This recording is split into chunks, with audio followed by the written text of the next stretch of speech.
Good afternoon, everyone. This is Margaret Smith coming to you with another video. It's a short video, folks, because the camera is not working too well, so I'm not going to stay long.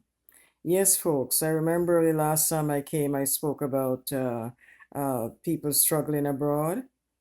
So I decided that I will bring a few little tips to help those who are preparing to travel or to preparing to make a decision.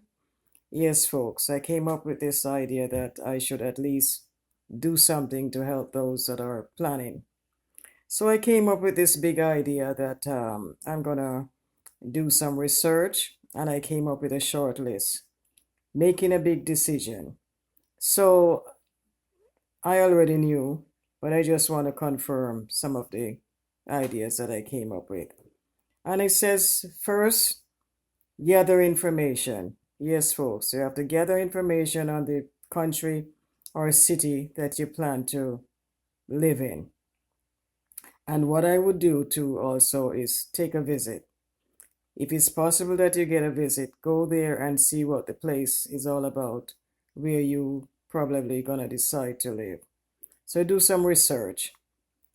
Yes, gather information, ask questions, and that would help to make your decision.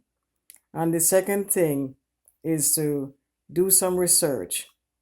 Yes, do a lot of research, folks, and search out all these information that you gather.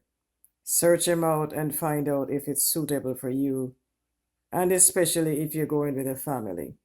You're going to have to know how to get settled for schools and the area, whether it's will be suitable for you and your family.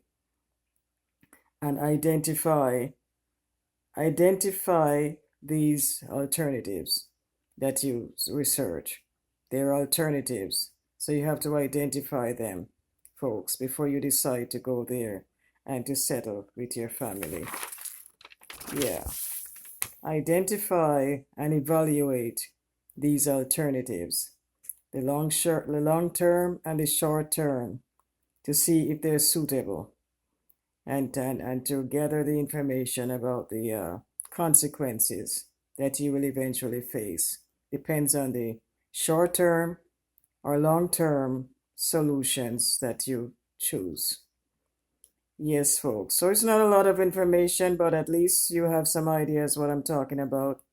As it says here, consider the short term and long term consequences. So some of the long-term consequences is like, you end up in a country and in a place where there is no neighbors look like you to talk with and to do anything with, and you sit there lonely. Kids are in school, you have no neighbors nearby to talk with, and it's terrible. It's like living in prison. You don't want to put up with that kind of a situation where you end up into a strange country and not a soul to talk with, no neighbors around. And that shouldn't happen, folks. No matter what country you go into, there should be a neighbor or there should be someone like you living in that area that you can consult with, talk with, and maybe have a little visit every now and then, and to make life a little easier. Husband gone to work and you're left stuck alone at home with no one to talk with, no friends. People cannot live that kind of way. It can be so depressing. And I know I've never experienced that when I came to Canada so many years ago. The moment I found a job, I have so many friends that I had to pick and choose which ones were the best ones for me. I had no trouble. I had no trouble. I don't know if because I'm a country person and I'm probably much easier to be friendly with people than maybe probably some people that live in different areas of Jamaica. Because even though we live in a country that people are friendly, not everyone are friendly. Not everybody. They'll pass you on the road and making up their face like you and them had a war and they would not say good morning or hello. You find people like that. They carry the world on their shoulder and everybody, they take out their problems on everyone else when at least sometimes we're there to help. but because of their attitude and the way they behave, you don't want to bother them. If they want to pass by and don't say nothing, nobody's gonna run them down to say, you know, hello or whatever. Let them go their ways. So this is a short video, folks, and I hope that it will help uh, the people who have to make a big decisions. Gather your informations, do your research, and identify and evaluate your alternatives. So I hope that will be of help people to evaluate the short term and the long term solutions. Because if you're going to stay there to live, that's a long term thing. And that will take much time to evaluate and to check out and to figure out whether you're going to be like it or not.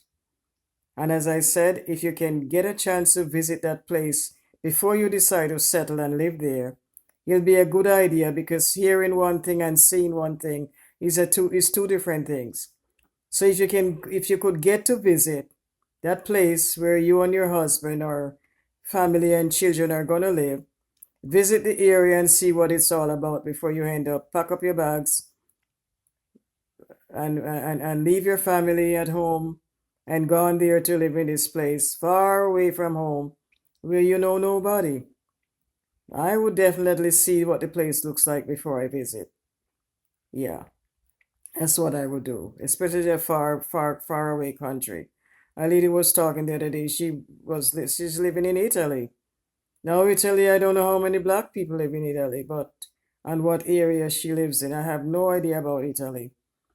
The only thing I know about Italy is I was living one time with an Italian family. I happened to was renting they call it, at that time, they call it bachelor apartment. It wasn't really a bachelor, it was just a one bedroom apartment, but that's what they label them as. And that's all I know about Italians. But they were very nice people, but the country itself, I have no idea. So, folks, it's good to know where you're going, know what you will put up with. If you're a person that is very social, you're going to want friends. So, know what you're getting into before you pack your bags and decide to leave to go to a strange foreign country. And this way you won't regret, because you have checked it out, you feel comfortable. And another thing, folks, we don't know everything and our minds don't work like magic. So we need help. And I know some people don't believe in God, but He's there for everyone. You don't have to be somebody that's going to church every day or call yourself a Christian to call on God. Call on God and pray to Him and ask Him to show you and to reveal things to you. And that will also be a big help in making that big decision. Yes, folks, talk with Him like you'll talk to any of your friends and ask Him about these places and these places, and He'll guide you and show you. And after you finish praying and you feel comfortable with your decision, then you can go ahead. But if your gut feeling don't feel comfortable, it's a message that your instinct is sending, and you need to check on that twice before you make a final decision. Consult with God, talk with Him about it. Even if you don't believe there's any God, take a chance, pray about it, and you will feel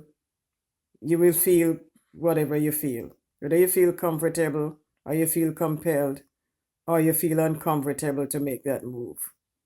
But it's up to you, folks. It's in your hands. Nobody's forcing you to do it. It's up to you to make that big decision. You and your family who are planning to move away or whatever it is. Some decisions take lots of time to decide. It's not an overnight thing. Gotta check, and check twice. And check what you're giving up, check what you're gonna gain before you make a big decision to run off with your family and your luggages and your ethnic kind of living. Everywhere is so different. Everywhere is so different. The culture is different, so you go there expecting to find people gonna live like how you live, it's not going to be the same. And it'll take a while to adapt to that culture. You know, they do things different and it's not going to be the same. So, folks, think twice and think hard before you make a decision to run off to a country that you think is flowing with milk and honey. But it's probably not going to be so. As they say, when you go to Rome, you do as the Romans. But the thing is, it folks, you're probably not even seeing the Romans, so you can't even get a chance to do as the Romans do. But so I leave you with this thought, and I hope that somebody will look at it and share it with their family or friends who are planning to make a big move to live into another country. Have a good day, folks. Stay blessed, and I'll be back with another video. Have a good day.